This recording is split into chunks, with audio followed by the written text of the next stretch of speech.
بسم اللہ الرحمن الرحیم۔ ناظرین کرام السلام علیکم۔ ڈاکٹر ضیاء الحق شمسی آپ سے مخاطب ہے۔ آج عید میلاد النبی کے جو خصوصی پروگرام ہم پیش کر رہے ہیں اس کی چوتھی نشست ہے۔ تیسری نشست میں ہم نے یہ پڑھا تھا کہ حضور پاک صلی اللہ علیہ وآلہ وسلم کو مکہ میں جن مظالم کا سامنا تھا اس کے بعد ان کو حکم ہوا کہ وہ ہجرت کر کے مدینہ چلے جائیں، اور انہوں نے ارادہ کر لیا کہ وہ مدینہ کے لیے روانہ ہو رہے ہیں۔ یاد رہے کہ یہ کتاب ہے فراس عبد الخطیب اور اس کا نام ہے لاسٹ اسلامک ہسٹری، جس کا آسان اردو ترجمہ آپ سب کو آسانی سے پیش کر رہا ہوں تاکہ آپ اسے آسانی سے سمجھ سکیں اور خاص کر ہمارے بچے اس تاریخ کو سمجھ سکیں۔ شکریہ۔ مدینہ میں حضور پاک صلی اللہ علیہ وآلہ وسلم کو یکسر ان تکالیف کا سامنا نہیں کرنا پڑا جن کا سامنا انہیں مکہ میں تبلیغ کے دوران پیش آ رہا تھا۔ ہجرت کے واقعے نے اسلامی تاریخ کو یکسر تبدیل کر دیا۔ اسی دن سے ہجری سال کا بھی آغاز ہوا۔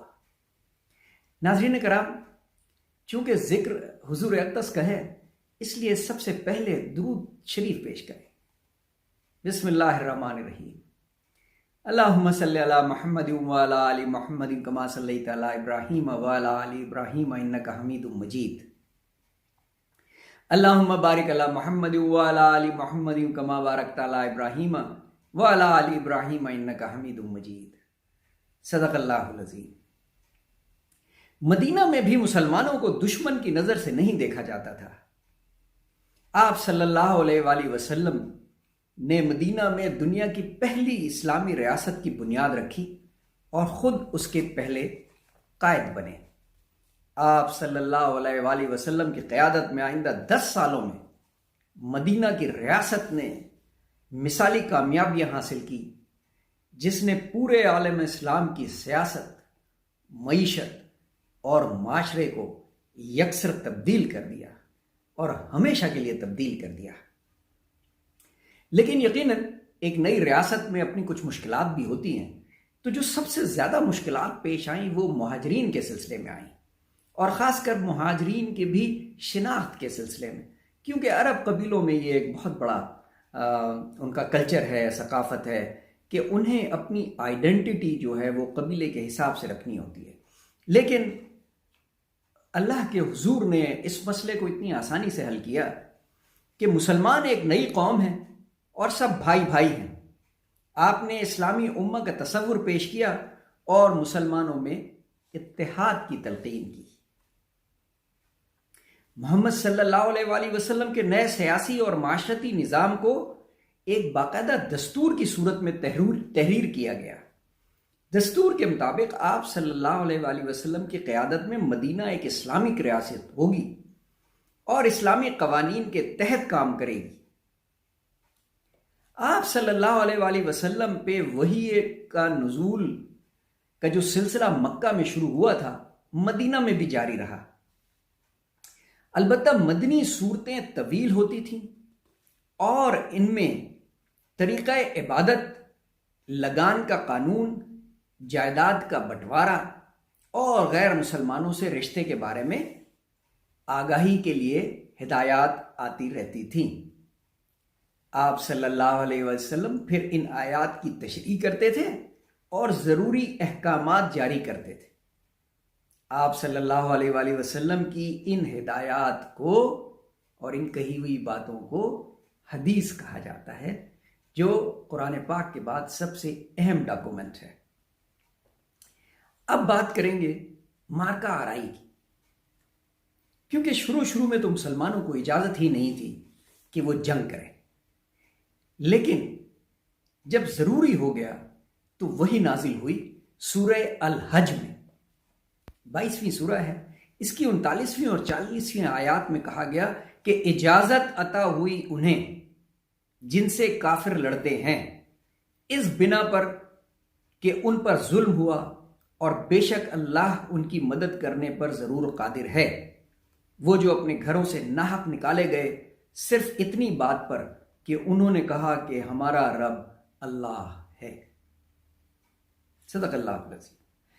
ان آیات کے بعد مسلمان بے چین ہو گئے جہاد کے لیے اور انہوں نے اس کی تیاری شروع کر دی، اور سن 624 عیسوی میں مسلمانوں کو موقع ملا جب صرف 300 مسلمانوں کی ایک جماعت نے قریش کے ایک قافلے کو پکڑنے کی کوشش کی، لیکن وہ اسے نہ پکڑ سکے۔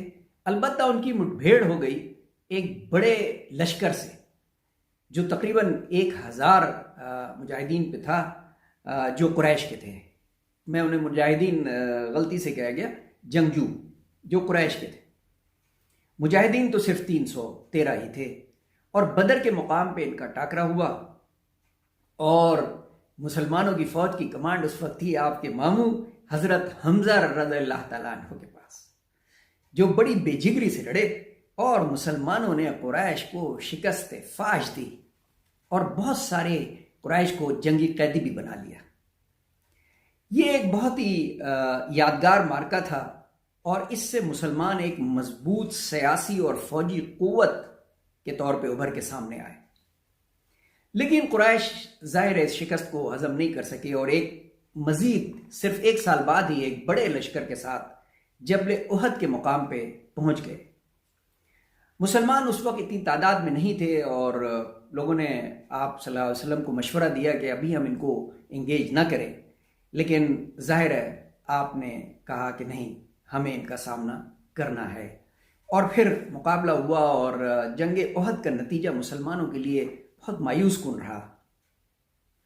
اور جو خالد بن ولید جو کہ کمانڈر تھے قریش کی فوج کے، انہوں نے نہایت شاندار حکمت عملی سے مسلمانوں کی اس چھوٹی سی فوج کو شکست دی، اور اس میں حضرت حمزہ شہید ہوئے، اور پھر قریش نے ان کے جسد خاکی کی بے حرمتی بھی کی۔ خود آپ صلی اللہ علیہ وسلم بھی زخمی ہوئے، اور پھر قریش سمجھے کہ انہوں نے اپنا مقصد حاصل کر لیا، اور پھر وہ واپس چلے گئے۔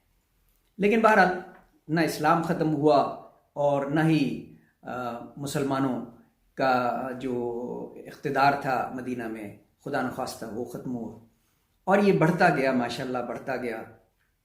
اب جناب کیا ہوا کہ ایک بار پھر قریش کو سوجی کہ ہم مسلمانوں سے کو تقریباً ختم کرنے کے لیے جو ہے مہم جوئی کریں، تو انہوں نے آ کے مدینہ کو گھیرے میں لے لیا، حصار کر لیا۔